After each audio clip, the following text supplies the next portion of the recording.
নমস্কার, দুপুরের শুভেচ্ছা জানিয়ে আবারও চলে এলাম প্রতিদিনের মতন লাঞ্চের থালি নিয়ে। চলো আজ লাঞ্চের থালিতে কি আছে দেখে নিই।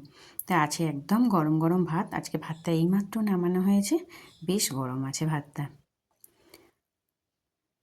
তো শীতকাল, প্রতিদিনই ভাত একটু আগে হয়ে যায়, আজকে এই জাস্ট নামালাম। তো চলো দেখে নিই আর কি কি আছে। আজকে করেছি হচ্ছে শিম ভাজা। তো এই যে ছোটো ছোটো করে কেটে শিমটা একটু ভাপিয়ে নিয়ে আর একটু কাঁচা লঙ্কা আর কালো জিরে ফোড়ন দিয়ে ভেজেছি, আর একটু সামনে পাতে ঘি দিয়েছি।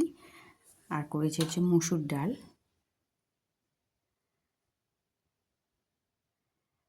আজকে ডালটা সাঁতলায় নিয়ে একটু কাঁচা লঙ্কা কাঁচা তেল দিয়ে নামিয়েছি। হয়েছে হচ্ছে পেঁয়াজকলি আলুর তরকারি মাখা মাখা করে, টমেটো আর জিরে গুঁড়ো দিয়ে।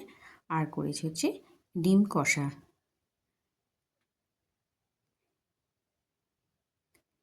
তো এই ছিল আমার দুপুরের লাঞ্চের থালি।